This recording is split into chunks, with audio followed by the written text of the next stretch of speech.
이해운 기획예산처 장관 후보자 인사청문회는 우여곡절 끝에 끝났지만 여권은 여전히 지명에 대한 판단을 유보하는 모습입니다. 청와대도 국회의 청문보고서 채택 여부를 지켜보겠다는 분위기인데 야권에서는 진영을 가리지 않고 사퇴 압박이 거세게 터져나왔습니다.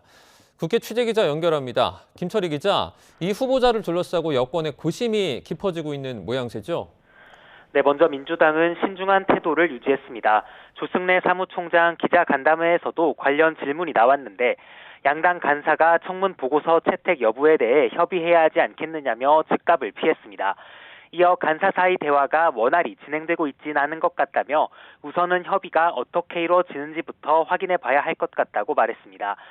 청문회가 의혹 확산의 무대가 됐다는 지적이 잇따르고 있지만 민주당은 국민이 판단하실 거라며 여론에 공을 넘기는 모습인데요. 여권 내부에서도 해명이 부족했다는 평가가 나오고 있어 임명 강행이 어려울 거란 전망이 우세합니다. 야당은 진영을 초월해 모처럼 대동단결 한 목소리를 내고 있습니다. 먼저 국민의힘 최보윤 수석 대변인은 부동산과 병역, 입시의 갑질까지 이 후보자가 4대 영린을 모두 건드렸다며 이재명 대통령이 직접 사과하고 청와대가 수사를 의뢰해야 한다고 직격했습니다. 개혁신당 이준석 대표 역시 민주당 의원조차 옹호하기 어려워하는 분위기였다고 평가하며 지명 철회가 불가피해 보인다고 지적했는데요. 조국 혁신당과 진보당, 기본소득당 등 진보 성향 야당들도 장관 자격이 없다거나 스스로 사퇴 또는 지명 철회 같은 목소리를 냈습니다. 민주당 내부 사정도 살펴보겠습니다. 조국 혁신당과의 합당 절차 어떻게 진행되고 있습니까? 조국 혁신당이 어제 긴급의원총회를 통해 합당 논의를 본격화한 만큼 민주당도 본격적인 합당 절차에 착수한다는 계획입니다. 조승래 사무총장은 당원 토론 뒤 당원 대상 투표를 거치고 이후 대의원이나 중앙위를 통해 한 번 더 당내 여론을 수렴하는 방안을 예고했습니다.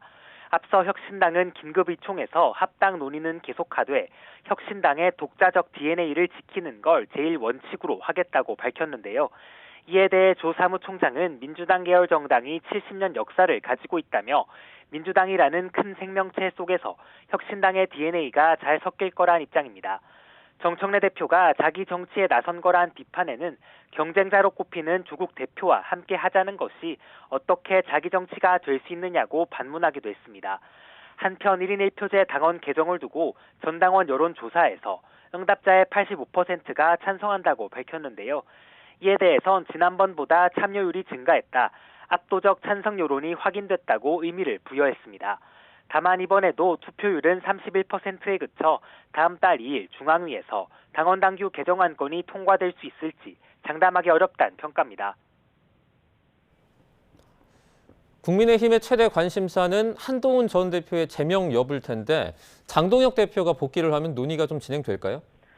네, 먼저 단식을 마친 국민의힘 장동혁 대표는 병원에 머물며 건강을 회복하고 있습니다. 당장 내일로 예고된 최고위도 주재가 쉽지 않은 상황인데 이르면 이번 주 후반 복귀가 예상됩니다. 한동훈 전 대표 제명 여부 결정에 말미가 조금 더 생긴 셈인데 한 전 대표 지지자들은 거듭 세를 과시하며 지도부와 당을 압박하고 있습니다. 어제도 한 전 대표 지지자들은 국회 주변에서 집회를 열고 불법 제명 철회와 장동혁 대표 각성 촉구 등 구호를 외쳤습니다. 한 전 대표는 집회에 참석하진 않았지만 지지자 커뮤니티를 통해 이것이 진짜 보수 결집이라고 추켜 세웠습니다. 현재 당내에선 한 전 대표가 제대로 된 해명 없이 여론전에만 기대고 있다. 이대로라면 징계가 불가피하다는 기류가 강한 것이 사실인데요. 다만 당대표 단식으로 당내부가 결속한 가운데 결단을 서둘 이유가 없다는 신중론 역시 감지되고 있습니다. 지금까지 국회에서 전해드렸습니다.